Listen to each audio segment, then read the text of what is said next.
So I finally watched Tribes of Europa, and here's what I thought. Okay, so Tribes of Europa was on one of my watch lists. It was pretty far back. It was for my June watch list, and I had chosen Watch an Action Show. And I wasn't really sure what action shows I had on my list, and Tribes of Europa came up as an option, so I decided to watch it. This is a one-season show, and it is actually in German. There is some parts where they speak in English, but most of it is in German. But there are subtitles, so if you're interested, I definitely say check it out. It has English subtitles for you. This show focuses around 3 siblings, and they are Liv, Keanu, and Elcha. So in this show, it's kind of like a post-apocalyptic show. So a huge event had happened, and now Europa is divided into different tribes. These 3 siblings are a part of the Aborigines tribe, and they live like one with nature, and they're very like a peaceful community, and they try not to get in any conflict or any disputes with other tribes, and they really just keep to themselves. So these 3 siblings, they're out hunting, and they see an aircraft crash, and they're like, what is that aircraft? And they decide to go investigate. So when they do, they find that there is an injured pilot, and the youngest, Elcha, also finds a cube, and he like takes that with him. So they bring the pilot back to their tribe, and they ask the doctor to operate on them. Everyone in this tribe is very suspicious because they don't really bring outsiders. The leader, who is their father, decides to go investigate and leaves Liv in charge, who's the oldest daughter, and she says it's fine. So they're going to operate and save his life. So they work on the pilot, and that is kind of where everything goes bad. So they aren't the only tribes that saw this aircraft. There's another tribe called the Crows who are very merciless, and they also saw the aircraft, and they're after the cube. When they realize that the Aborigines tribe has taken the pilot, and they believe the pilot has the cube, so they go after this tribe. So now this tribe is in danger. So the Crows kill almost everyone in the tribe looking for the cube that they believe the pilot has. So in this war within the tribes, Liv is kind of left for dead. Like, one of the Crows pushes her off, and they think that she's dead. Keanu, the second oldest son, is taken with his father, which is the 3 siblings' father, and taken with the Crows to be slaves. And then the youngest, Elcha, ends up escaping with the cube. His older brother says go, leave, and tells him to go run and find a safer tribe to be with, because he's not safe here. So he runs away, and he has the cube with him. So that is where their 3 different storylines begin. Each of the siblings is on a different path now, and they honestly all try to find their way back to each other, or trying to be together again. So that is the basic synopsis of the story, is that these 3 siblings are in this post-apocalyptic world, and their lives get turned upside down, and now they're on 3 different paths, and they do try to find a way to make their way back to each other. They honestly don't know if anyone in their family is still alive, but they are hoping for the best. So I am going to get more into spoiler territory in the next couple seconds. So if you don't want to know any more about the show, you can go ahead and click off and then come back after you watch it. Or if you don't really care, continue on, and we will get into all the spoilers. As I said, each of the siblings is going on a different path. So Keanu's path was kind of forced for him, so he is with the Crows, and we get to see a part of the Crows' lifestyle, and it is very dictatorship-ish. So Keanu and his father get taken as slaves, and then they are separated from each other. So Keanu doesn't know what happened to his father, and his father doesn't know what happened to him. Keanu's kind of working in this it kind of looks like a jail area, but they're just kind of working in this place and just working for the Crows. He tries to ask around, and he's like, how do I get out of here? What's the best way to be free? And the guy's like, you kind of have to fight your way out. You have to be chosen to get a bid. And if you're chosen to get a bid, you basically fight to the death. And if you win, you become a crow. And technically, when you become official crow, you are free. So Keanu's like, okay, that's what he's like.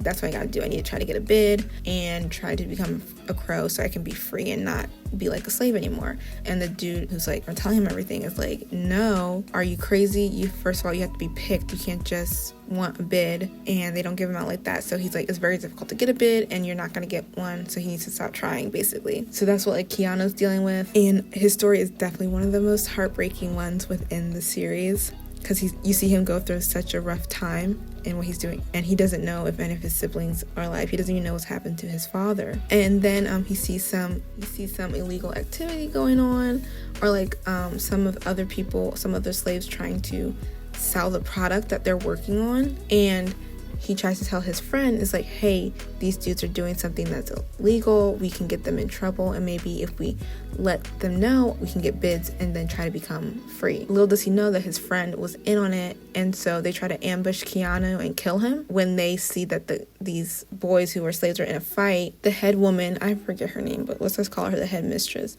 The head mistress is like, what's going on here? Why are we fighting? And Keanu's like, these guys were selling your product and stealing it from you and selling it to a guard. And she's like, why? She doesn't really believe him. Like, I guess she kind of thinks something like, why would he say this? But she doesn't really believe him because he's like, oh, she kind of like sentenced him to death. So he's about to go sentence to his death. She like finds out the truth and doesn't sentence him to death, sentence his friend and all, not really the dude wasn't really his friend, he tried to get him killed, but sentence the guy that was helping him, or thought was his friend, with the other guys that were stealing the product, and then the crow that was buying it and stealing it with them and like kind of helping them. She told him to kill himself and he did. So yeah, that was interesting. And then she chose Keanu to be like not a slave but like a higher up, so one of her like playthings, basically her like play toy, and she can do whatever she wants with him. But like he is treated better, so it's supposed to be a step up, but he doesn't feel like it is that way, which agreed, I wouldn't feel like it is that way either. So he gets chosen to be one of her like playthings, one of her boy toys, and takes him to like a place where he gets better food, better clothes, better sleeping arrangements. And there's like other guys there too. There's like 4, 5 other guys there too, and he's supposed to be trained on how to act and like do whatever she says. And so now he's like in this new atmosphere with all these other guys, and they kind of all not fight, but they all want her attention except for Keanu. He doesn't really want her attention. He doesn't want anything to do with this woman, but they kind of all like go for attention. But she's very interested in Keanu because he doesn't want her and he doesn't want this, so that makes her want him even more. There is some like sensitive content as well within the story, so just beware of that when he's doing that. So he's kind of forced into certain situations he does not want to be in with, and she kind of has like a mood where she'll like choose one dude one day and like him, or she'll be mad at one of her other boy toys and like punish them and embarrass them, so things like that. So it was really sad for Keanu to go through all this, and there was like one point like he kind of accepts his fate and he's like, okay, I guess this is my life now. But I feel like when he sees his dad, so he does eventually see his dad, his mistress is invited to a meeting with the highest guy there of the crows, and his dad is actually working for the highest guy of the crow. And I think to me, after he sees his dad, he kind of has like this new fire. He's like, I want to get a bid and become a crow, and he wants to be free. And then he believes once he's free, he can like save his family and like meet them and everything. He tells her like he wants a bid, he wants to become free. She's kind of like, why would you want to do that? You know, like you have a good life here, but he doesn't want this life. So she kind of agrees to train him and help him get a bid. And she's like, to be a crow, you can't be afraid to die. There's a point where she tests him because he kind of like lied to her, tells him to like stab himself in the heart, and he's like literally about to do it. He's like going in and stabbing himself, and she's like, stop.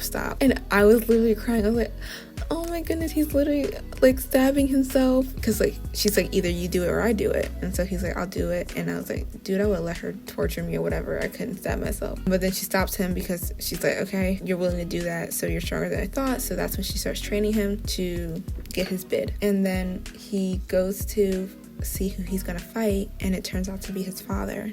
I kind of saw it coming. I think they might go that route where it's either him or his father, and it was the most heartbreaking scene ever, because he's like, I'm not fighting his father. And the people in the arena, because it's kind of like a gladiator arena, like it's just these two people, and then everyone's watching who's gonna kill who. Or not everyone's watching, but all the crows are watching basically. And the leader's like, if you guys aren't gonna kill each other, then we'll kill both of you. And the father's like, no. So the father starts attacking his son, and he's like, you need to kill me. And the son's like, no, I'm not gonna kill you, I don't want to do this. And so the father's like provoking his son so that his son will kill him. And then his son accidentally having the knife in his hand, and his father like plunges to the knife, and he ends up killing his father.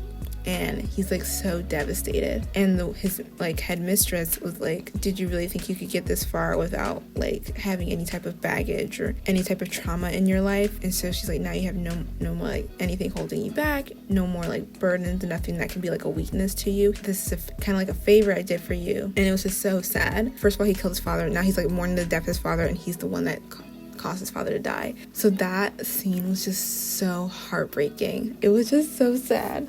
So that was Keanu's path, and definitely I feel like his was the absolute hardest throughout the whole series and the most heartbreaking and emotional. He went through a lot. So the next storyline I'm going to talk about is Liv, who's the oldest, and she is the daughter. And her story, so she's like left for dead. The crows kind of leave her and they think she's dead. She's not. So she kind of wakes up and she sees that her tribe has been torn to shreds, and she sees her tribe members, and she doesn't really know if her family is alive or not, but she just doesn't see them among the bodies. So her plan is to go to like where the crows live and try to get in and save her family. So she ends up getting the help from the Crimsons. So they kind of find her and kind of help her out and give her like medical attention. She kind of tells her plan, and so they have a crow that they captured, and so they ask for her help to get the information from the crow. She helps them out, and eventually she does get the information from the crow on how to get into where the crows live and infiltrate them. So this is what she wanted. This is what she needed. She wanted to go in there to save her family. Things don't go as planned, because when they're about to leave to go, the head of the Crimson's like, I didn't approve this mission. So her plans kind of get derailed. Says he's gonna go meet the crows, but not the way she wants. So she's like, I gotta take whatever I can get. I'm gonna go with this leader and go to the Crimsons. And she kind of leaves behind a guy she likes that's part of the Crimsons. She's with the leader, and they're all traveling to meet the crows and kind of have like a peace treaty. And then they're ambushed by the other Crimsons that were left behind that wanted to go storm the crows. And she's so mad because it's led by the guy she like liked, and she's like so angry. And she's like, so I guess anything that stands in your way, you're just gonna shoot it and kill it to get what you want. And he tells her like, come with me, we'll do this together, like I won't have to kill you if you come and like fight with me. And she's like, no, she doesn't want to do it his way. She's mad that he kind of sabotaged her way to get with the crows or any chance to really saving her family, because he's just like doing it his own way. And she decides to say no, so he leaves her and goes off with the rest of Crimson's to storm the crows. And she decides not to go with him. She's gonna do it a different way because she doesn't like his tactics, which I was like, good for you, girl. Stand up for yourself, do what you want to do to get your family, not go with this dude. And then so she tries to find a different way, and she's kind of by herself. She has no one to really help her anymore. And then she sees this woman,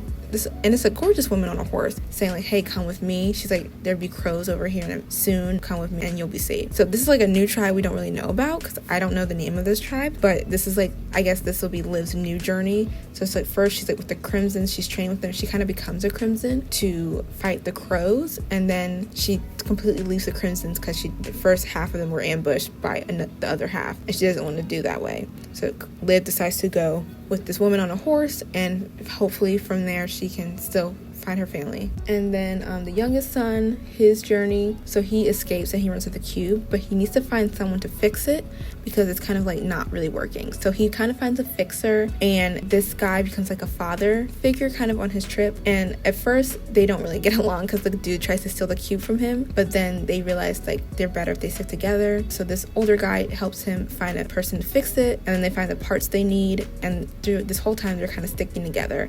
And the only one that can really activate the cube is the youngest son, which is Elha, I believe that's how you pronounce his name. And so this cube is kind of like leading them in the direction they need to go. They're also on the run because everyone is after this cube. It's kind of like, if you have this cube, you have all the power, because something happened with all the technology, so they don't really have like a whole lot of technology now in Europa. Like there's a huge event that happened and basically all the technology was like destroyed. And now he has this cube, and I guess if you have the cube, you kind of have the power. And so the cube is this aircraft that you're trying to figure out where it came from and how it can help fix what they're in. Because also within the story, there's like this darkness coming towards and creeping up against each area in Europa, and it's coming towards where they are. And so this cube is supposed to help fix that and stop that. With this older guy, they're going on a journey to fix the cube, find the missing parts, and figure out what this cube will do to help them stop this darkness and help him eventually like find and protect his family. So that's his journey. And then in the end, we see like the cube lead them to like this kind of like ship or like submarine, I guess, and him and this guy both walk into it and on their next journey to see where they go with it. So yeah, so that's his journey, and he's kind of like on this like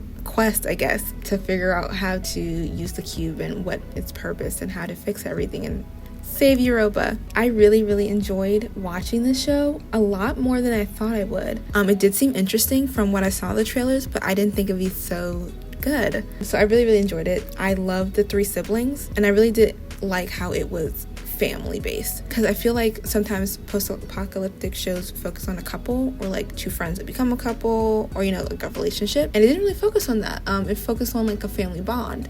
So I really enjoyed that aspect of it. I liked seeing the different siblings, and they all 3 are different. All 3 have different personalities, and seeing how their personalities were within different, very different situations, and what they did and how they kind of survived and what was thrust upon them. So yeah, their storyline is definitely sad, and even though they're fighting to get to each other, they don't even know if they have any family that's alive.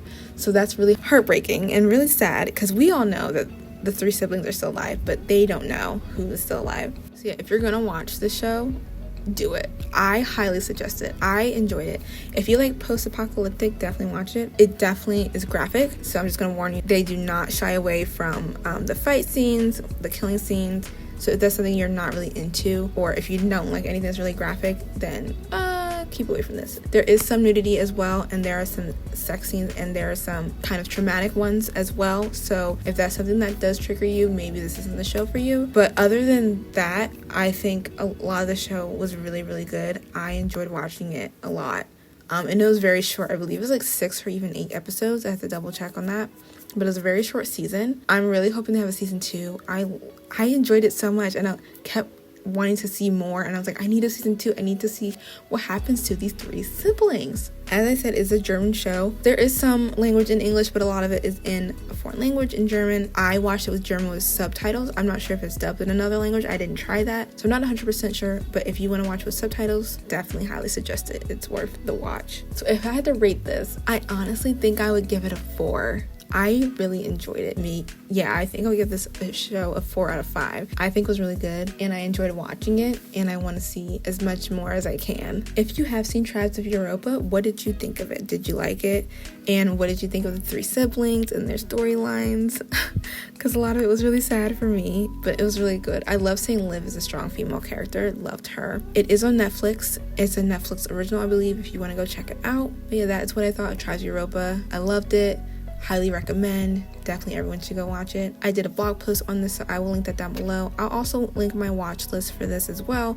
You can take a look at the June one. And as always, my website will be below if you want more TV content. You can also go follow me on Twitter if you want to see every time I upload a post or a video. Or you can subscribe to the channel as well, because you'll know when I upload a video. Other than that, thanks guys for listening and watching. Love to hear you guys' opinions. If you have any shows similar to this one, I would love to check them out, because I really enjoyed this. I've seen other post-apocalyptic shows. A show that this kind of reminded me of was Revolution, and I think that went on for 2 seasons. So if you have any shows close to that and this, I would love to hear what they are. Leave them in the comments below. And yeah, thanks for watching again, and until next time, bye.